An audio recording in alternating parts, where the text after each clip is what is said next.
Hello friends, good morning. Welcome back to your study with smart brain. Friends, मैं काफ़ी दिन से video नहीं ला रही थी, इसलिए क्योंकि हमारी काफ़ी तबीयत ख़राब थी। आज से कंटिन्यू आएंगे। तो आज की इस वीडियो में हम लोग पढ़ने वाले हैं जो कि वार्षिकांक करेंट अफेयर्स है। ये क्वेश्चन विथ डिस्कशन।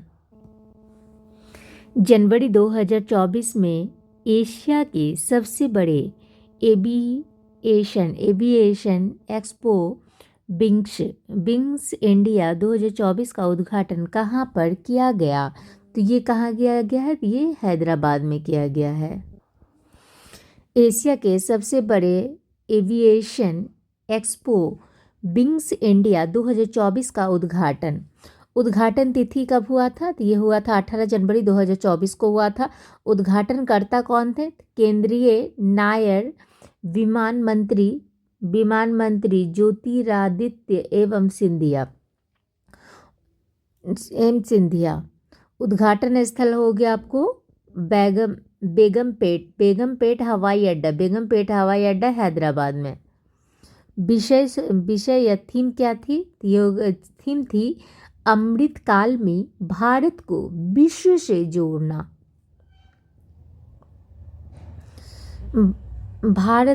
भारत नागर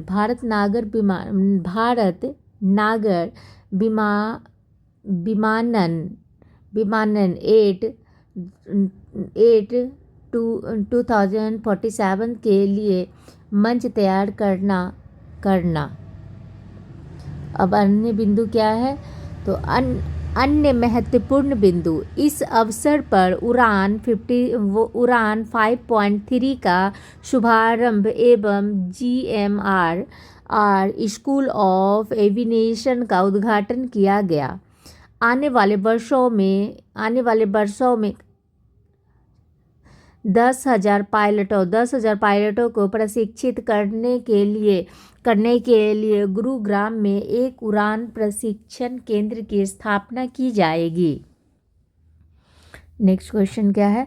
जनवरी 2024 में किसने शिलोंग के लौटकोर स्थित असम राइफल मुख्यालय में cyber security operation centre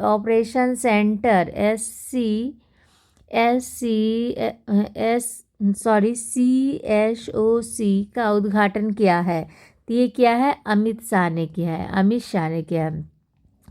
Assam rifles मुख्यालय में साइबर सिक्योरिटी ऑपरेशन सेंटर का उद्घाटन की तिथि थी 18 जनवरी 2024 को हुई थी। उद्घाटन स्थल हो गया शिलोंग या इसको मेघालय के लोटकोर स्थित असम राइफल्स के मुख्यालय में।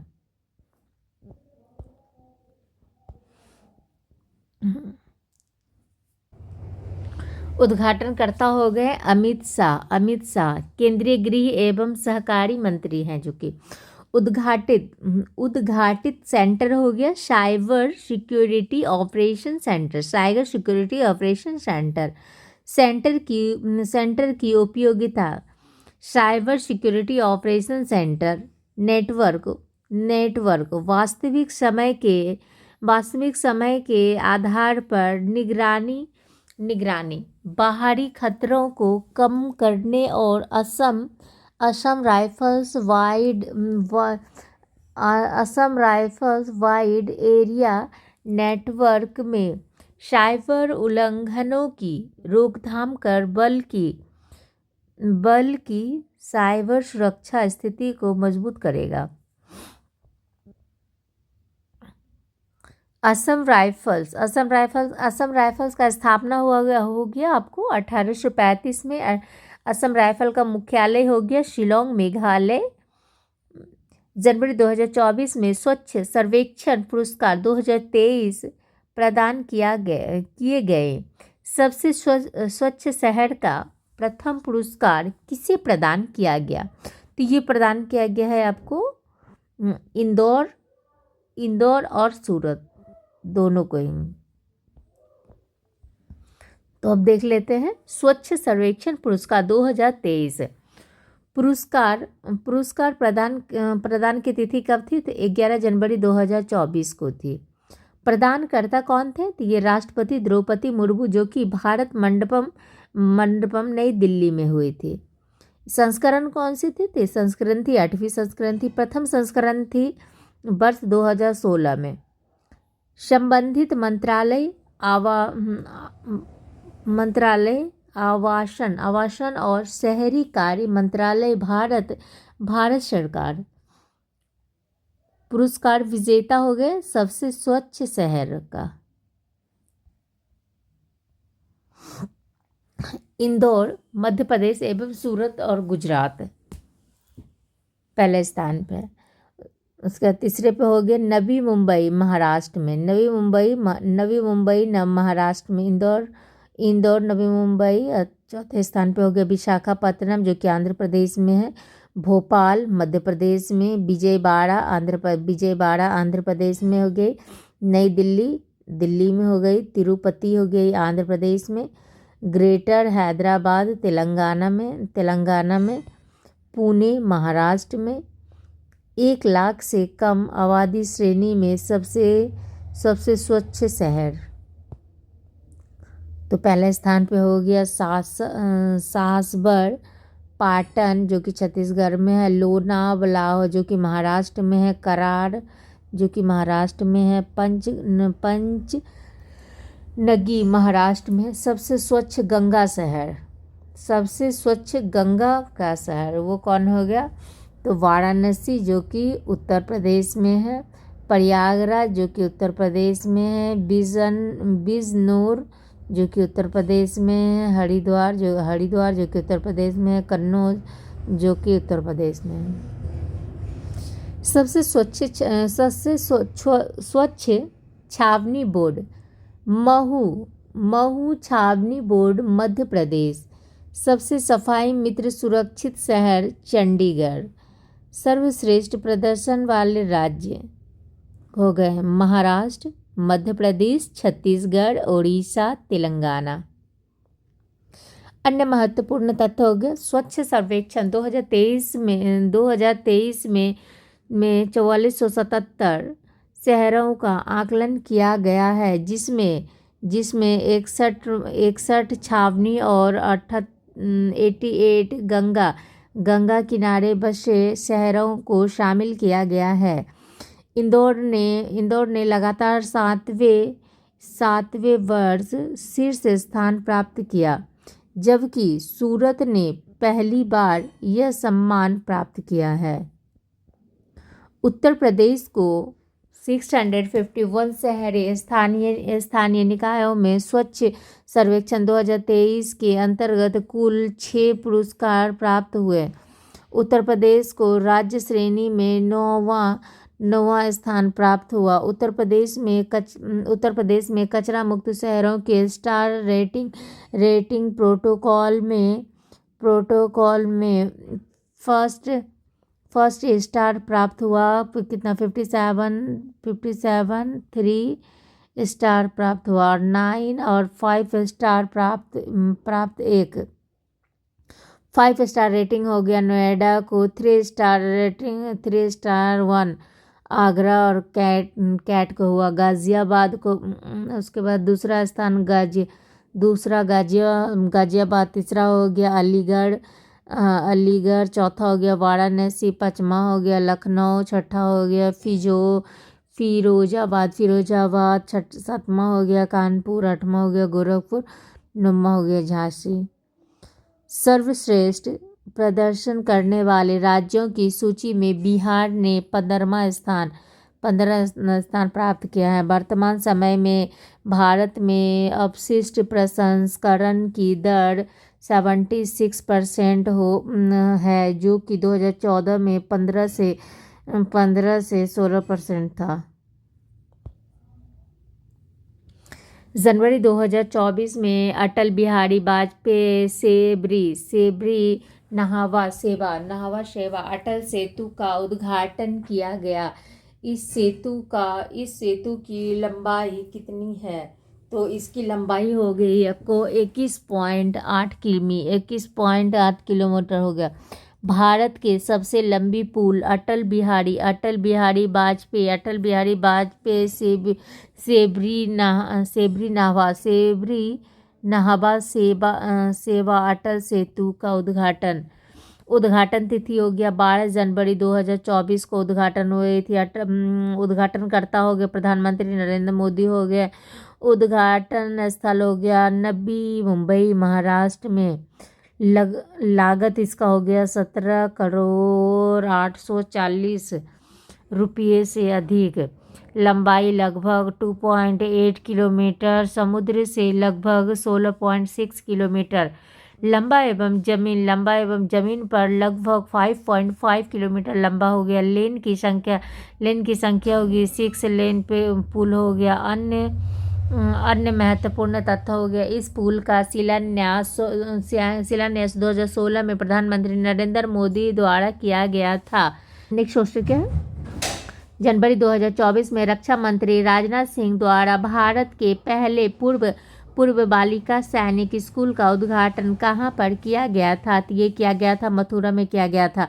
भारत के पहले पूर्व बालिका सैनिक स्कूल का उद्घाटन तिथि हो गया 1 जनवरी 2024 का हो गया। उद्घाटन स्थल हो गया मथुरा जिले के वृंदावन में हुआ था। बालिका सैनिक स्कूल का नाम हो गया संबित गुरुकुल गर्ल्स सैनिक स्कूल हो गया। स्कूल की क्षमता लगभग कितना हो गया 870 छात्रों की हो गई। यह स्कूल संबंध होगा किसके? केंद्रीय माध्यमिक शिक्षा बोर्ड से।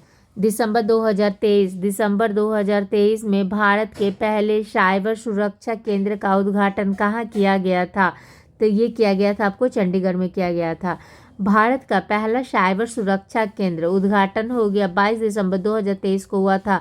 इसका उद्घाटन किसने किए थे? ये अमित शाह ने किए थे, जो कि केंद्रीय गृह मंत्री सहकारी मंत्री हैं। उद्घाटन स्थल हो गया चंडीगढ़ में। साइबर सुरक्षा केंद्र सेंटर 18 स्थित वायुसेना हेरिटेज सेंटर कैंपस। कुल लागत इसमें हुआ था 90 करोड़ का। अन्य महत्वपूर्ण तत्व इस केंद्र को सेनकोप्स के नाम से भी जाना जाता है। संचालन के पहले 3 वर्षों के दौरान DRPO इसका प्रबंधन करेगा। साइबर सुरक्षा केंद्र में सुविधाएं हैं चेहरे की पहचान, डेटा विश्लेषण, पूर्वानुमानित पुलिंग, साक्ष्य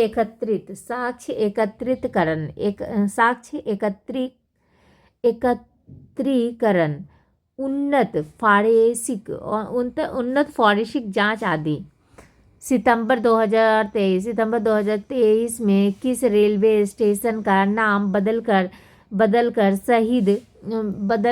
शहीद तुषार महाजन रेलवे स्टेशन करने की अधिसूचना जारी की गई है? तो ये की गई है उधमपुर रेलवे स्टेशन का नाम अब शहीद कप्तान तुषार महाजन रेलवे स्टेशन के नाम से जाना जाता है।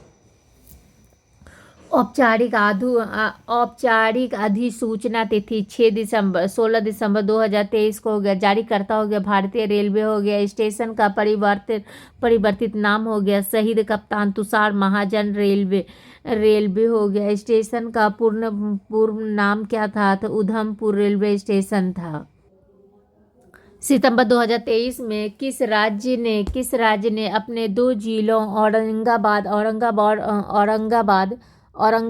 और उस्मानाबाद के नाम को परिवर्तित किया है? तो ये हो गया आपको महाराष्ट्र ने किया है।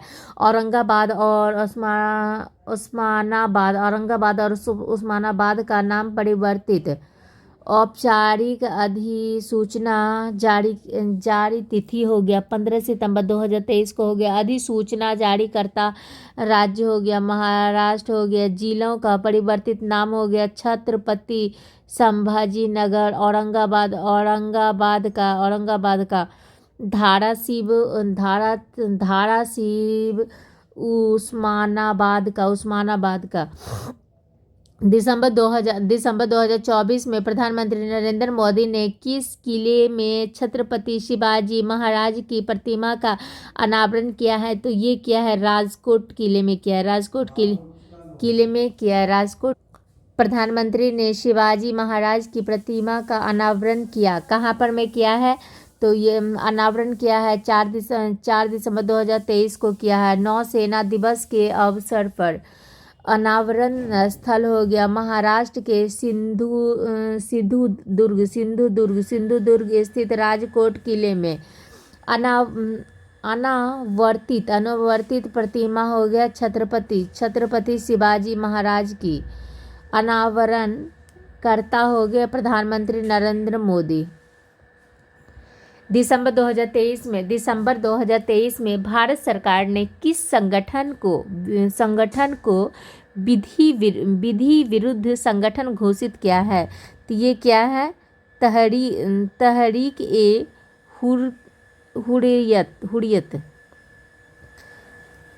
ए हुर्रियत जम्मू एवं कश्मीर विधि विरुद्ध संगठन घोषित किया गया है।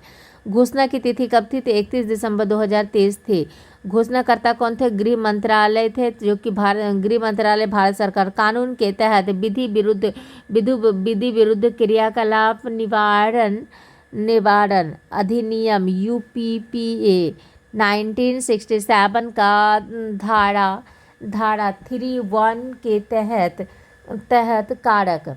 जम्मू कश्मीर में अलगाववाद को बढ़ावा देने के लिए आतंकवाद और भारत विरोधी प्रचार को बढ़ावा देना, भारत की संप्रभुता सुरक्षा और अखंडता के प्रतिकूल कार्य करना अन्य महत्वपूर्ण तथ्य। अक्टूबर 2023 में भारत सरकार ने जम्मू एवं कश्मीर डेमोक्रेटिक फ्रीडम पार्टी को राष्ट्र विरोधी गतिविधियों में संलिप्त करने के कारण विधि विरुद्ध संगठन घोषित किया था। दिसंबर 2023 में प्रधानमंत्री नरेंद्र मोदी ने नवनिर्मित अयोध्या हवाई अड्डे का उद्घाटन किया। इस हवाई अड्डे का क्या नाम रखा गया है? महर्षि वाल्मीकि अंतर्राष्ट्रीय हवाई अड्डा। महर्षि वाल्मीकि अंतर्राष्ट्रीय हवाई अड्डा का लोकार्पण तिथि कब था? तो 30 दिसंबर 2023 को था। लोकार्पणकर्ता कौन थे? तो प्रधानमंत्री नरेंद्र मोदी थे। लोकार्पित हवाई अड्डा हो गया महर्षि वाल्मीकि अंतर्राष्ट्रीय हवाई अड्डा, जो कि अयोध्या में है। अन्य महत्वपूर्ण तथ्य हो गया, यह अत्याधुनिक हवाई अड्डा लोगों को अयोध्या धाम और दिव्य भव्य राम मंदिर से जोड़ेगा। पहले चरण में हवाई अड्डे की सालाना क्षमता 10 लाख यात्री की है। दूसरे चरण के बाद इसकी सालाना क्षमता 60 लाख यात्रियों की हो जाएगी। हवाई अड्डा के टर्मिनल भवन का क्षेत्रफल 65,000 वर्ग किलोमीटर है। टर्मिनल भवन का अग्रभाग अयोध्या के निर्माणाधीन श्री राम मंदिर की वास्तुकला को दर्शाता है। इस अवसर पर प्रधानमंत्री ने पुनर्विकसित Ayodhya Dham junction railway station उद्घाटन किया। साथ ही दो Amrit Bharat train Darbhanga, Ayodhya, Anand Vihar terminal, Amrit Bharat express और Malda town, sir M Visvesvaraya terminal Bengaluru, Amrit Bharat express और 6 नई वंदे भारत ट्रेनों श्री माता वैष्णो देवी कटरा नई Delhi Vande Bharat express, Amritsar Delhi Vande Bharat express, Coimbatore Bengaluru cat Vande Bharat express, Mangalore Madgaon Vande Bharat express, Jalna Mumbai Vande Bharat express और अयोध्या आनंद विहार टर्मिनल वंदे भारत एक्सप्रेस को हरी झंडी दिखाई। दिसंबर 2023 में केंद्रीय गृह एवं सहकारिता मंत्री अमित शाह ने कहां पर national cooperative dairy federation of India limited के मुख्यालय का शिलान्यास किया। तो ये कहाँ पर किया है? तो ये गुजरात के गांधीनगर में किया गया है। National cooperative dairy federation of India NCDFI limited के मुख्यालय का शिलान्यास तिथि हो गया 30 दिसंबर 2023 को। 30 दिसंबर 2023 को हो गया था। शिलान्यास स्थल हो गया गांधीनगर गुजरात में हो गया। शिलान्यास करता हो गया केंद्रीय गृह एवं सहकारिता मंत्री अमित शाह। अन्य तथ्य हो गया इस अवसर पर अमित शाह ने NCDFI मार्केट अवार्ड 2023 समारोह को संबोधित किया। वर्तमान में भारत विश्व के दुग्ध उत्पादन में 24% हिस्सेदारी के साथ पहले स्थान पर है। दिसंबर 2023 में काशी तमिल संगम 2023 का उद्घाटन किसने किया था? तो ये किया था नरेंद्र मोदी ने किया था। काशी तमिल संगम 2023 का उद्घाटन हो गया 17 दिसंबर को हो गया था। उद्घाटन स्थल हो गया वाराणसी में हो गया। उद्घाटनकर्ता हो गया प्रधानमंत्री नरेंद्र मोदी हो गया। आयोजन अवस्थित हो गया 17 से 30 दिसंबर 2023 को हो गया था। उद्देश्य हो गया देश के 2 सबसे महत्वपूर्ण और प्राचीन शिक्षा पीठों तमिलनाडु और काशी के बीच सदियों पुराने संबंधों का उत्सव मनाते हुए इनकी पुष्टि करना और पुनः अन्वेषण करना। अन्य महत्वपूर्ण तथ्य क्या है? तो प्रधानमंत्री नरेंद्र मोदी ने इस अवसर पर कन्याकुमारी वाराणसी तमिलनाडु संगम ट्रेन को हरी झंडी दिखाकर रवाना किया। प्रधानमंत्री ने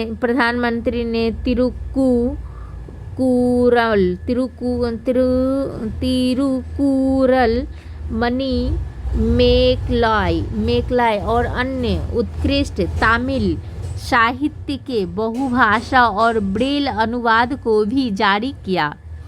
विशेष क्या है? तो काशी तमिल संगम का यह दूसरा चरण है।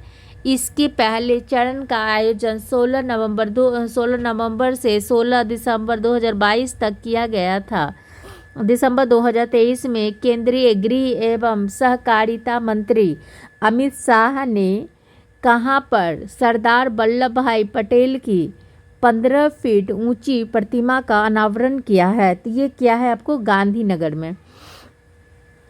सरदार वल्लभ भाई पटेल की 15 फीट ऊंची प्रतिमा का अनावरण किया था। अनावरण तिथि हो गया 24 दिसंबर 2023 को हो गया। प्रतिमा अनावरण का स्थल हो गया कल्लोल गांधीनगर गुजरात में हो गया। अनावरण करता हो गया अमित शाह जो कि केंद्रीय गृह एवं सहकारी मंत्री हैं। प्रतिमा की ऊंचाई हो गई 15 फीट हो गई।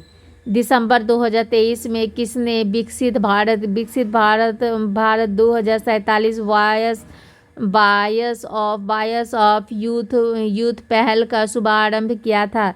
तो ये किसने किया था? तो प्रधानमंत्री नरेंद्र मोदी ने किया था। विकसित Bharat at 2047 voice of youth का पहल का शुभारंभ का तिथि हो गया था 11 दिसंबर 2023 को हुआ था। शुभारंभ करता हो गया नरेंद्र मोदी हो गया, जो कि वर्चुअल माध्यम से उद्देश्य हो गया देश की राष्ट्रीय योजनाओं प्राथमिकताओं और लक्ष्यों के निर्माण में देश के युवाओं को सक्रिय रूप से शामिल करने के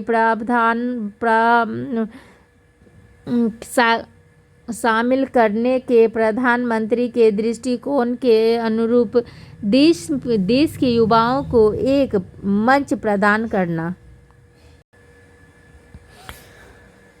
दिसंबर 2023 में केंद्रीय मंत्रिमंडल ने किस हवाई अड्डे को अंतर्राष्ट्रीय हवाई अड्डा घोषित किया है? तो ये किसने किया है? सूरत हवाई अड्डा को किया गया है। सूरत हवाई अड्डे को अंतर्राष्ट्रीय हवाई अड्डे का दर्जा प्रदान तिथि कब था? तो 15 दिसंबर 2023 को किया था। दर्जा प्रदान करता हो गया केंद्रीय मंत्रिमंडल हो गया। लाभ हो गया विदेशी पर्यटकों के लिए दरवाजे खुलेंगे और विदेशी व्यापार को बढ़ावा मिलेगा। दिसंबर 2023 में सुप्रीम कोर्ट की संवैधानिक पीठ ने जम्मू कश्मीर को विशेष राज्य का दर्जा प्रदान करने वाले संविधान के अनुच्छेद 370 के प्रावधानों को निरस्त करने वाले केंद्र सरकार के निर्णय पर ऐतिहासिक फैसला सुनाया। इस पीठ की अध्यक्षता कौन कर रहे थे? तो ये कर रहे थे न्यायमूर्ति D. चंद्रचूड़ कर रहे थे। अनुच्छेद 370 पर सुप्रीम कोर्ट का ऐतिहासिक फैसला की तिथि होगी 11 दिसंबर 2023 का हो गया। फैसला सुनाया था सुप्रीम कोर्ट के मुख्य न्यायाधीश D. चंद्रचूड़ की अध्यक्षता वाली 5 सदस्यीय संवैधानिक पीठ में शामिल न्यायाधीश हो गया मुख्य न्यायमूर्ति D. चंद्रचूड़, न्यायमूर्ति B.R. गवई, न्यायमूर्ति संजय किशन कौल, न्यायमूर्ति संजीव खन्ना और न्यायमूर्ति सूर्यकांत।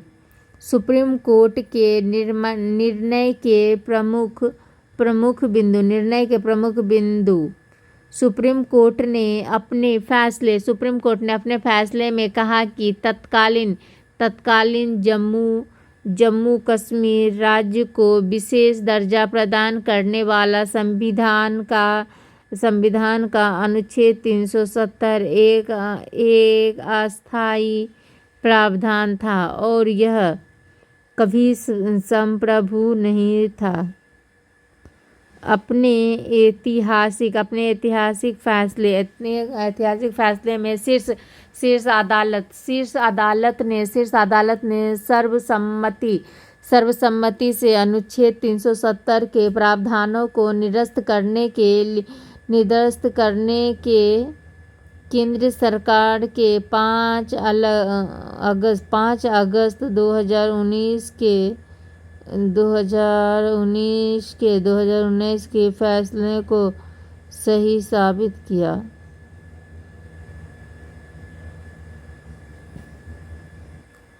सही ठहराया। शीर्ष न्यायालय ने जम्मू कश्मीर का राज्य दर्जा जल्द से जल्द बहाल करने और 30 सितंबर 2024 तक विधानसभा चुनाव कराने का निर्णय दिया।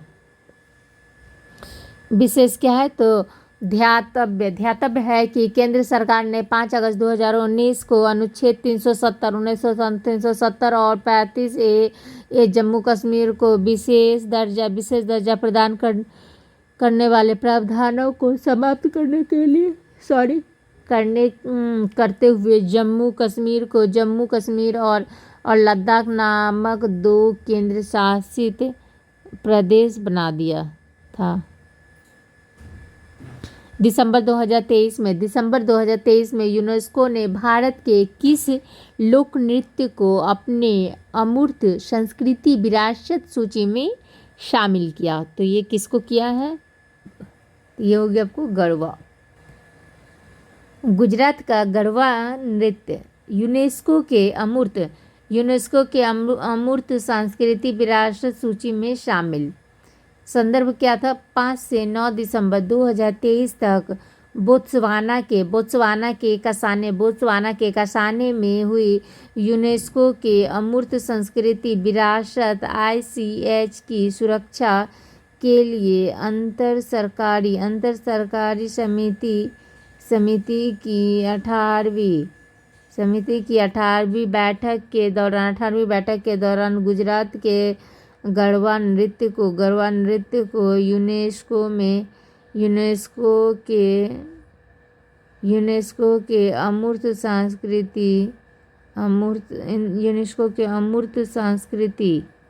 सांस्कृतिक विरासत ICH सूची में शामिल करने की घोषणा की गई। इस सूची में शामिल भारत की अमूर्त संस्कृति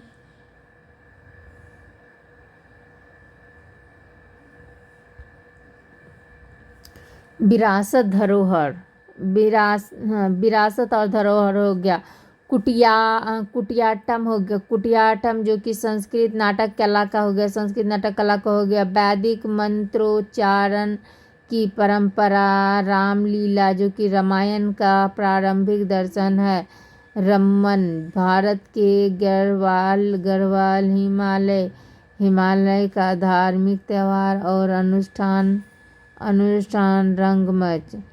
छौ नृत्य जो कि पश्चिम बंगाल का है।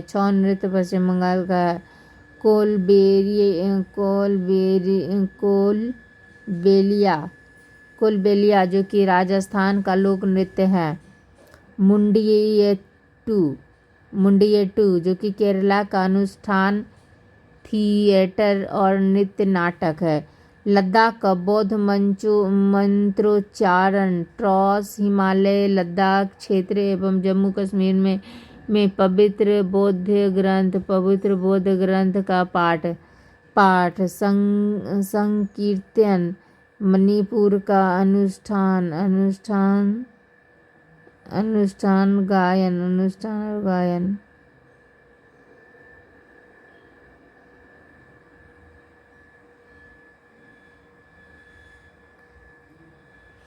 गुरु के ठहरों द्वारा पीतल और तांबे का बर्तन बनाने की परंपरा। शिल्पकला। नवरोज हो गया। कुंभ मेला हो गया। कोलकाता का दुर्गा पूजा हो गया और गुजरात का गरबा। दिसंबर 2023 में नीति आयोग द्वारा जारी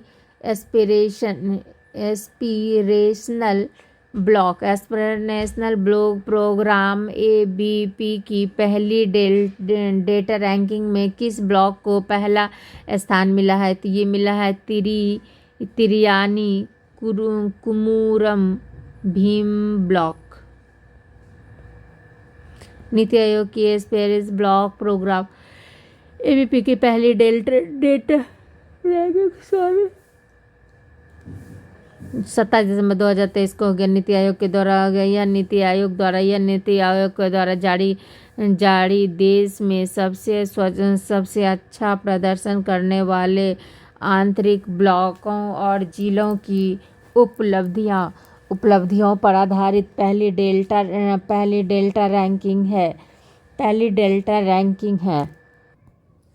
पहली जोन हो गया कौन सा? पहली और पूर्वोत्तर राज्य हो गया। रैंक हो गया 1 हो गया। रैंक 1 हो गया कौन है? तो अमरी। और दूसरा में हो गया नगौबा। जिला हो गया पश्चिम करबी आंगलोंग सैतुअल में। राज्य हो गया असम मिजोरम। उत्तर भारतीय राज्य हो गया हरिया और बस्ती उत्तर प्रदेश में। जो कि बिरनो हो गया गाजीपुर उत्तर प्रदेश में। दक्षिणी राज्य हो गया नक्समी मक्समी।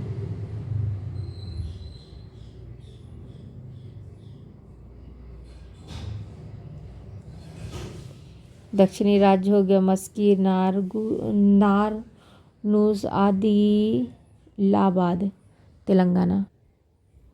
दिसंबर 2023 में संसद सुरक्षा उल्लंघन मामले की जांच हेतु किसकी अध्यक्षता में एक समिति का गठन किया गया था? तो ये किया गया था अनीस दयाल सिंह का। गठन तिथि हो गया 14 दिसंबर 2023 को हो गया। गठनकर्ता हो गया गृह मंत्रालय भारत सरकार के द्वारा। समिति के अध्यक्ष हो गए अनीस दयाल सिंह CRPF के।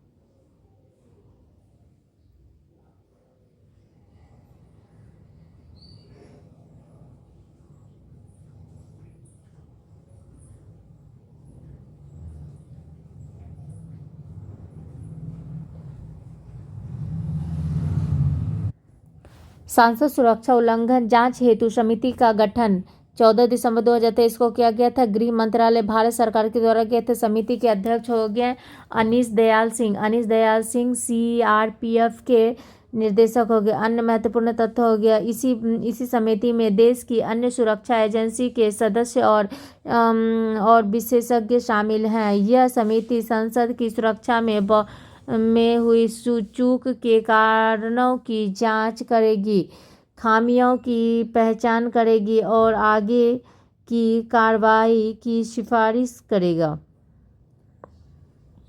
दिसंबर 2023 में जारी राष्ट्रीय आपराधिक रिकॉर्ड ब्यूरो NCRB रिपोर्ट के अनुसार भारत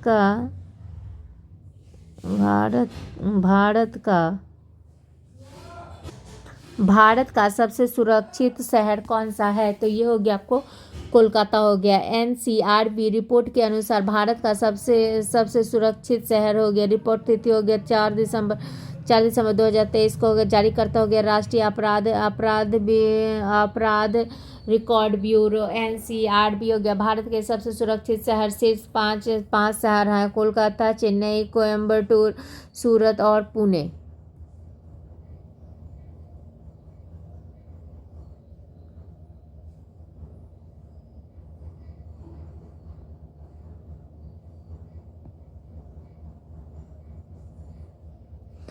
दिसंबर 2023 में डॉक्टर बी आर अम्बेडकर की मोम की मूर्ति की स्थापना कहाँ पर की गई थी? तो ये की गई थी आपको जयपुर में की गई थी। डॉक्टर BR अम्बेडकर की मोम की मूर्ति का स्थापना 6 दिसंबर 2023 को हुआ था। स्थापना स्थल हो गया जयपुर बैक्स संग्रहालय नाहरगढ़ किले में।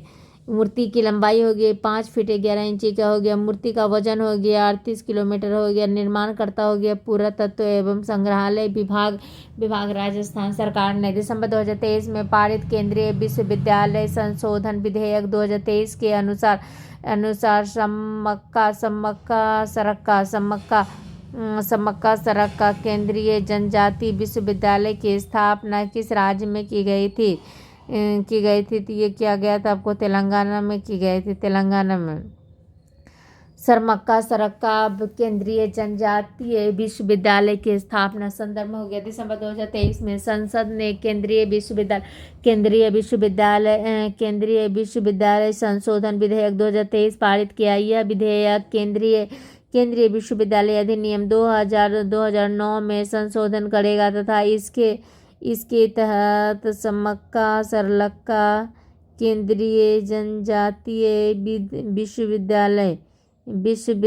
विश्वविद्यालय की स्थापना की जाएगी। स्थापना स्थल हो गया मुलुगु तेलंगाना में। उद्देश्य हो गया क्षेत्रीय आकांक्षाओं को पूरा करना, क्षेत्रीय आकांक्षाओं को पूरा करना हो गया। गुणवत्तापूर्ण शिक्षा प्रदान करना हो गया। जनजातीय समुदाय के बीच अनुसंधान को बढ़ावा देना हो गया। अन्य महत्वपूर्ण तथ्य हो गया विश्वविद्यालय का नाम माँ और बेटी। विश्वविद्यालय का नाम हो गया माँ और बेटी समक्का और सरलम्मा सरक्का के नाम पर रखा गया है, जिन्हें तेलंगाना के आदिवासी समुदाय की रक्षा के लिए भेजी गई आदि पराशक्ति की अभिव्यक्ति माना जाता है। दिसंबर 2023 में एक ही दिन में सर्वाधिक जीआई टैग प्राप्त करने वाला भारत का पहला राज्य कौन सा है? तो ये हो गया आपको उत्तराखंड। एक ही दिन में सर्वाधिक जीआई टैग प्राप्त करने वाला भारत का पहला राज्य हो गया। जीआई टैग प्राप्त तिथि 4 दिसंबर 2023 थी। उपलब्धि प्राप्त राज्य हो गया उत्तराखंड हो गया। उत्तराखंड को एक दिन में प्राप्त कुल जीआई टैग 18 जीआई टैग प्राप्त उत्पाद हो गया। उत्तराखंड चौलाई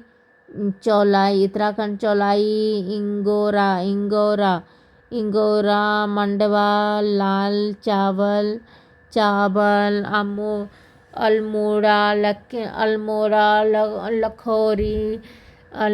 अल्मोड़ा लखोरी मिर्च 6 हो गया। बेरीनाग चाय हो गया। बुरास शरबत रामगढ़ नैनीताल की लीची, रामगढ़ की आड़ू, माल्टा पहाड़ी तूर दाल, गहत दाल, काला भट्ट मतलब काला सोयाबीन, बिच्छू बूटी कपड़ा नैनीताल, मोमबत्तियाँ 16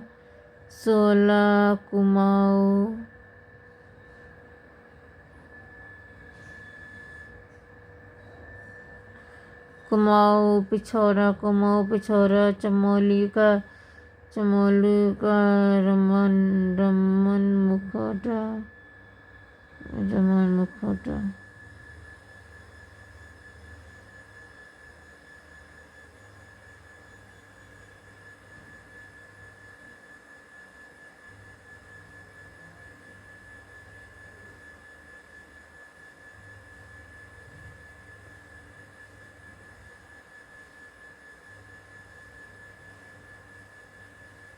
पिछोरा चमोली का रमन मुखौटा इसके लिखाई वुड कार्विंग।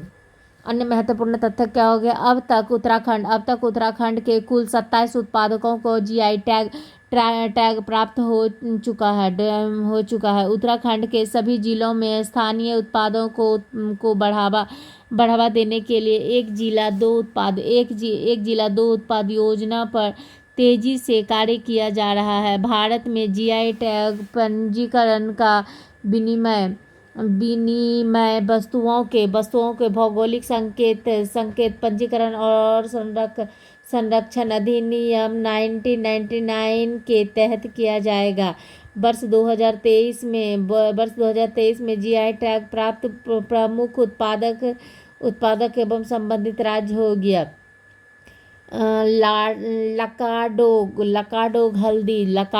लकाडोग हल्दी जो कि मेघालय की है। सी बकथोर्न लेहबेरी लद्दाख का हो गया। सिंगस्कोप लकड़ी का नक्काशी। याक चुरपी खामती चावल तांगसा कपड़ा जो कि अरुणाचल प्रदेश में है। उदयपुर महाराष्ट्र।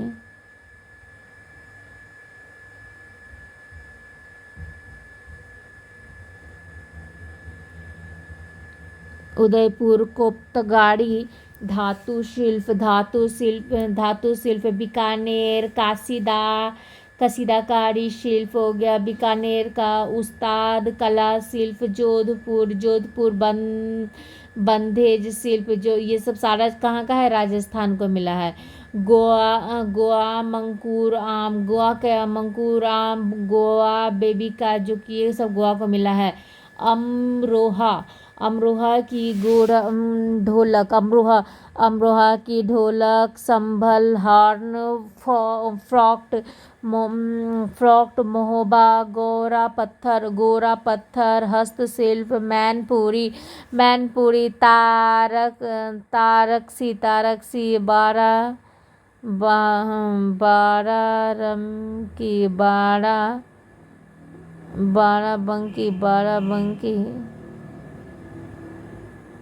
बाराबंकी का हस्तशिल्प, बाराबंकी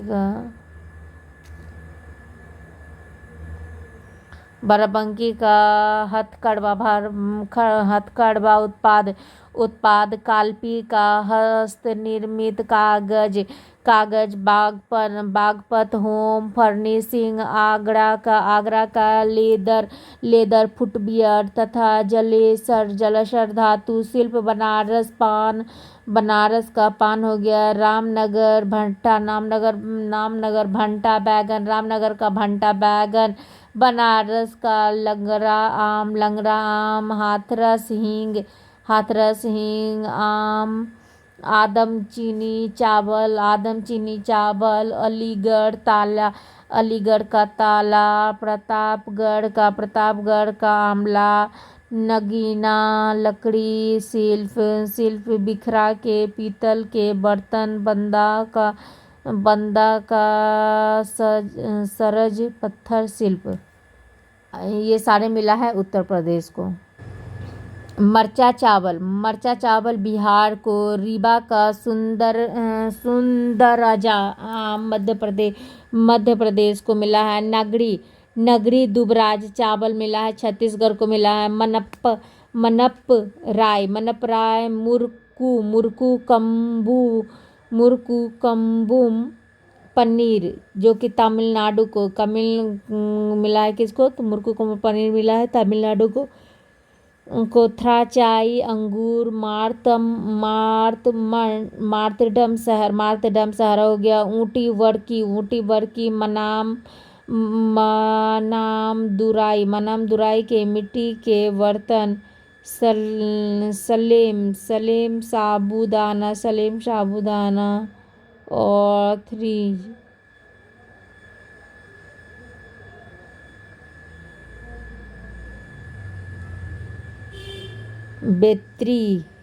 बेत्रीलई मायकलडी पत्थर की नक्शी।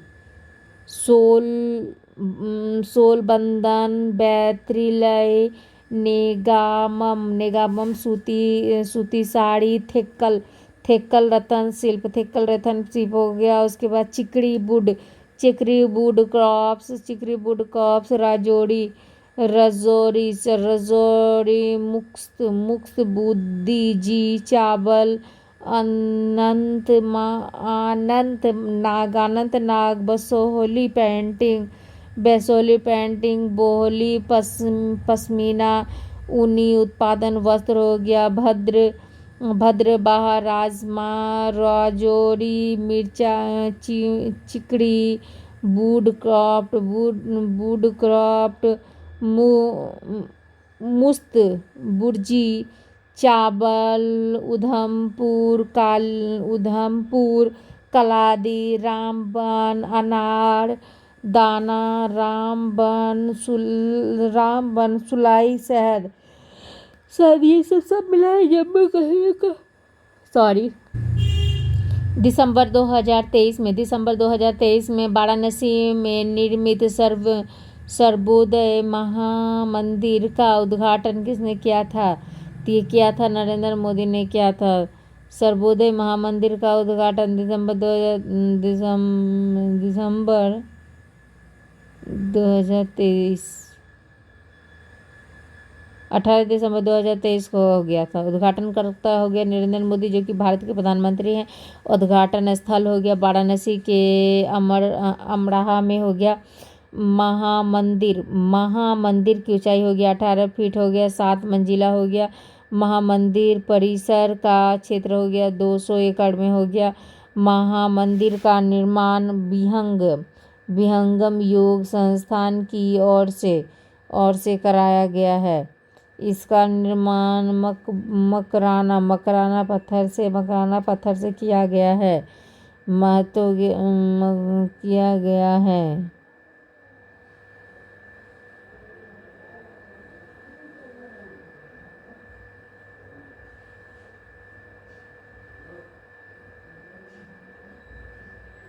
सर्वेंद्र मंदिर भारत के सामाजिक और आध्यात्मिक सामर्थ्य का एक आधुनिक प्रतीक है। अन्य महत्वपूर्ण तत्व हो गया मंदिरों को 125 पंखुड़ियों वाले कमल के गुलाबों के साथ डिज़ाइन किया गया है और इसमें एक साथ 20,000 लोग बैठ सकते हैं, जो इसे विश्व के सबसे बड़े ध्यान केंद्र में से एक बनाती है। सद्गुरु आचार्य स्वतंत्र देव और संत प्रवर विज्ञान देव ने 2004 में इस विधान ध्यान केंद्र की नींव रखी थी। दिसंबर 2023 में किस देश के राष्ट्रपति ने भारत के 75वें गणतंत्र दिवस के मुख्य अतिथि बनने का निमंत्रण स्वीकार किया था? तो ये किसने स्वीकार किया था? ये फ्रांस का। 75वें गणतंत्र दिवस के मुख्य अतिथि हो गया। निमंत्रण स्वीकार किया था दिसंबर 2023 में। निमंत्रण स्वीकार किया फ्रांस के राष्ट्रपति ने। 75वें गणतंत्र दिवस के मुख्य अतिथि इमैनुअल मैक्रॉन, जो कि फ्रांस के राष्ट्रपति हैं। 75वां गणतंत्र दिवस मनाया जाएगा 26 जनवरी 2024 में। 26 जनवरी 2024 में विशेष यह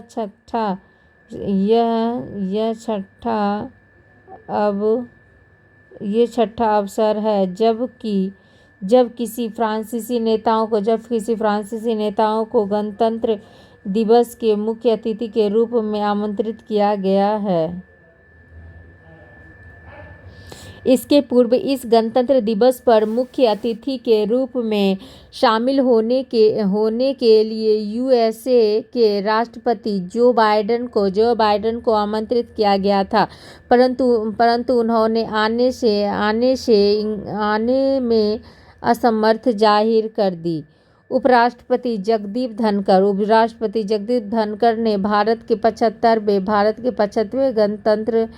गणतंत्र वर्ष के लिए हमारा संविधान हमारा सम्मान अभियान शुरू किया। नवंबर 2023 में प्रधानमंत्री नरेंद्र मोदी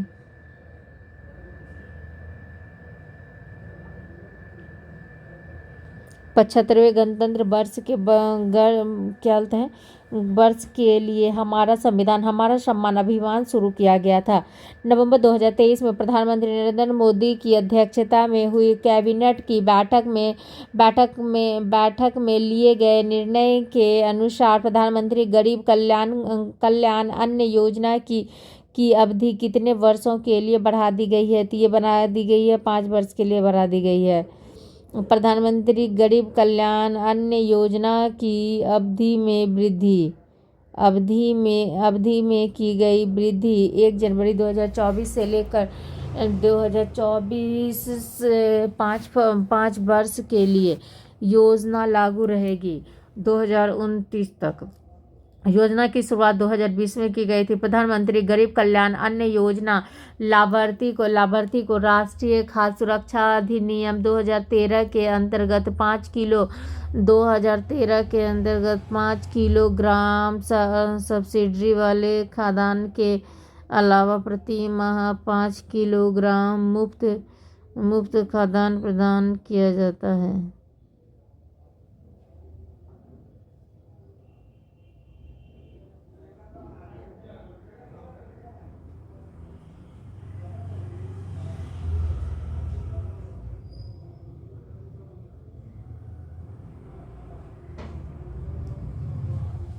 खाद्यान्न प्रदान किया जाता है। लाभार्थी हो गए 51.35 करोड़ गरीब व्यक्ति। राष्ट्रीय खाद्य सुरक्षा अधिनियम 2013 के तहत 75% ग्रामीण आबादी और 50% शहरी आबादी आच्छादित है। नवंबर 2023 में उत्तराखंड के सिल्क यारा सुरंग में बचाओ अभियान को पूरा कर लिया गया। इस बचाओ अभियान का क्या नाम है? तो इसका हो गया ऑपरेशन जिंदगी। ऑपरेशन जिंदगी सल्क यारा सुरंग सुरंग हादसा हुआ था 12 नवंबर 2023 को हुआ था। बचाओ अभियान पूरा हुआ था 28 नवंबर 2023 को, 17 दिन के बाद।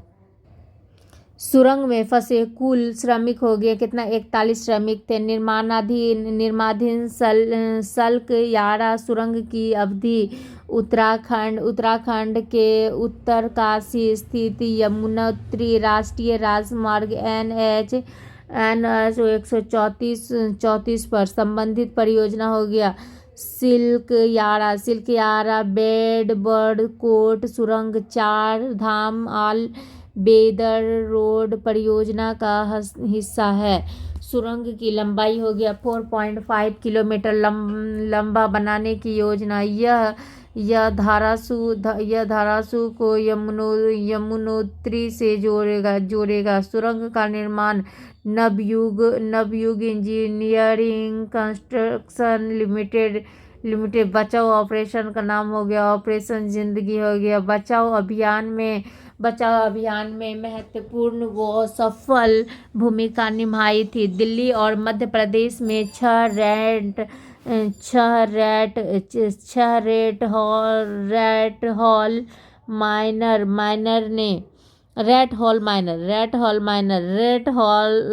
हॉल खनन का उपयोग सामान्य 3 से 4 फीट ऊंची संकरी सुरंग खोदने के लिए किया जाता है जिसमें केवल एक व्यक्ति के उतरने और कोयला निकालने की व्यवस्था होती है।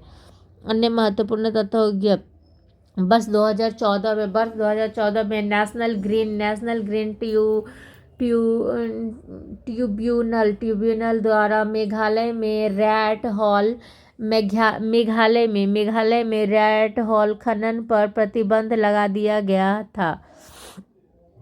नवंबर 2023 में आयुष मंत्रालय के तहत केंद्रीय आयुर्वेद विज्ञान अनुसंधान परिषद CCRAS ने आयुर्वेद में नवाचार और अनुसंधान को बढ़ावा देने के लिए किस पहल की शुरुआत की है? तो ये की है अग्नि पहल का। अब अग्नि पहल क्या है? अग्नि का पूरा नाम हो गया आयुर्वेद ज्ञान नैपुण्य पहल। शुभारंभ करता हो गया केंद्रीय आयुर्विज्ञान अनुसंधान परिषद आयुष मंत्रालय। इस मतलब उद्देश्य हेतु हो गया वैज्ञानिक सत्यापन और साक्ष्य आधारित मूल्यांकन के माध्यम से आयुर्वेद से जुड़ी व्यावहारिक प्रस्तावों को मुख्य धारा में लाने के लिए 15 नवंबर 2023 को प्रधानमंत्री नरेंद्र मोदी ने जनजाति गौरव दिवस के अवसर पर कहा पीएम जनमत प्रधानमंत्री जनजाति आदिवासी न्याय महाअभियान की घोषणा की है। तो ये की है कहाँ पर? में खूंटी झारखंड में की है। प्रधानमंत्री जनजाति आदिवासी न्याय महाअभियान केंद्रीय मंत्रिमंडल द्वारा मंजूरी तिथि हो गया 23 नवंबर 2023 को। घोषणा स्थल हो गया खूंटी झारखंड में हो गया। अभियान हेतु फोकस क्षेत्र हो गया 11 क्षेत्र हो गया पक्के मकान और संपर्क मार्ग। नल जल आपूर्ति एवं सामुदायिक जल आपूर्ति, मोबाइल चिकित्सा इकाई, छात्रावासों का निर्माण तथा व्यावसायिक शिक्षा एवं कौशल, आंगनबाड़ी केंद्रों का निर्माण, बहुउद्देशीय केंद्रों का निर्माण, बस्ती घरों का ऊर्जाकरण व सोलर ग्रिड प्रणाली का प्रावधान, सड़कों पर सौर प्रकाश व्यवस्था, बीडीबी के वन धन विकास केंद्र की स्थापना, मोबाइल टावरों की स्थापना। उद्देश्य हो गया विशेष रूप से कमजोर 75 जनजातीय समूहों की सामाजिक आर्थिक स्थिति में सुरक्षा करना हो गया। मंजूर की गई कुल परिव्यय राशि हो गया कितना, 24,104 रुपये। केंद्र का अंश हो गया 15,336 रुपये तथा राज्य का अंश हो गया 8,768 करोड़ हो गया। नवंबर 2023 में प्रधानमंत्री नरेंद्र मोदी ने वीडियो कॉन्फ्रेंसिंग के माध्यम से कहां पर